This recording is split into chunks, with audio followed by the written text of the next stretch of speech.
করতে গেলে রাষ্ট্রশুদ্ধি হয় না, ফাসাদ হয়। সেই জন্য চরমনায়ের মরহুম ইসহাক রহমাতুল্লাহ আলাইহি তিনি এই কাফেলার কাজ আরম্ভ করেছেন 1924 সালে। আজকে 101 বছর হয়ে গেছে। 101 বছর আগে তিনি হালকায় জিকিরের কাজ শুরু করেছিলেন। তেনার অনুসারীদের নাম দিয়েছিলেন মুজাহিদ। কি নাম? কেন মুজাহিদ নাম দিয়েছিলেন? ওনার টার্গেট ছিল হালকায় জিকির পরিচালনা পদ্ধতির কিতাব লিখেছেন, কিভাবে হালকায় জিকির পরিচালনা করতে হবে। সেই কিতাবের নাম দিয়েছেন জিহাদ ইসলাম। আচ্ছা বলেন, কাজের সাথে মিল পাওয়া যায়? তার মানে ওনার টার্গেট ছিল যে এই কাফেলা একদিন এই আত্মশুদ্ধির মাধ্যমে তারা একদিন রাষ্ট্র শুদ্ধি করবে, রাষ্ট্রে ইসলাম কায়েম করবে।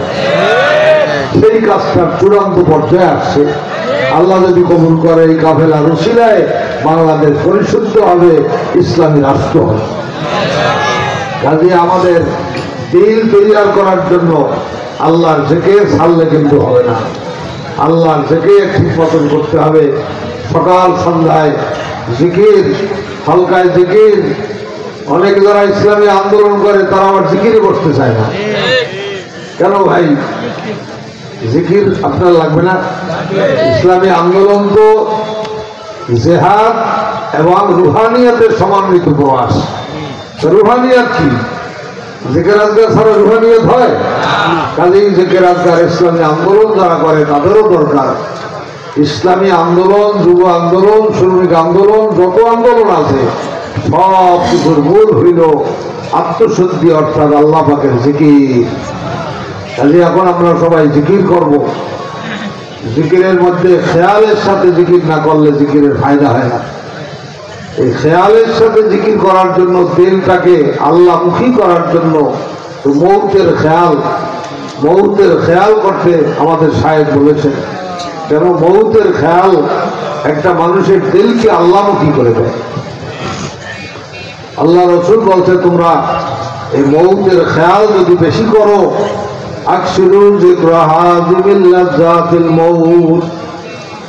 এমন মৌতকে তুমি স্মরণ করো বেশি বেশি, যে এই মৌত তোমাকে সব জিনিস থেকে জুদা করে দেবে। যত মজার জিনিস আছে, যত আনন্দের জিনিস আছে, যত আনন্দের মানুষ আছে, সব কিছুর থেকে তোমাকে জুদা করে দেবে মৌত। এই মৌত কি কাছে না দূরে? এত কাছে, এত কাছে। এই যে আপনারা আসছেন, বাড়িতে যাইতে পারবেন, আপনি আমি আমরা বাড়িতে যাইতে পারবো, এর কোনো নিশ্চয়তা নাই। কি বলেন, আসেনি? আল্লাহ, কত মানুষ এরকম বাড়ির থেকে বের হয়ে আসছে আর জীবনে কোনোদিন বাড়িতে জিন্দা অবস্থায় ফেরতে পারে নাই। খবর হয়ে গেছে সে আর নাই, অমুক সময় তার জানাজা হবে। কাজেই আমার ভাইরা, এই মৌতকে বেশি স্মরণ করার দ্বারা দুনিয়ার মহাব্বত দিলের থেকে দূর হইয়া আল্লাহর মহাব্বত দিলের মধ্যে বাড়িয়ে যায়। তখন দিনের কাজ, দিনের খেদমত করা তার জন্য সহজ হয়ে যায়। কাজেই মনেরে বুঝাই রে মন, চক্ষু বন্ধ করিয়া মনেরে বুঝাই রে মন, এই শক্তিটা একদিন চিরতরে বন্ধ হয়ে যাবে। আরে কত মানুষ দেখতে আসবে, কেউ সালাম দেবে না, কথাও বলবে না। আল্লাহ যে বিদায় হয়ে যাব, কেউ আর তালাশ করিয়া পাবেও না। हम सब मुसाफिर है, कब्र आखिर ठिकाना, कोई आगे रवाना है, कोई पीछे रवाना। বাবাই গেল, দাদাই গেল, কত মানুষ দেখলাম চলিয়া গেল, কত আত্মীয় স্বজন ছিল চলিয়া গেল, কত ভাই বেড়াদার ছিল চলিয়া গেল। আমিও তো ওই পথের পথিক, যাওয়াই লাগবে, থাকা যাবে না। কাজে মাওলারে নামিয়া মাওলার কবরে গেলে কোনো উপায় নাই। এই খেয়ালটা দিলে জমাইয়া খুব মহাব্বতে জিকির করি, লা ইলাহা ইল্লাল্লাহ, লা ইলাহা ইল্লাল্লাহ, লা ইলাহা ইল্লাল্লাহ,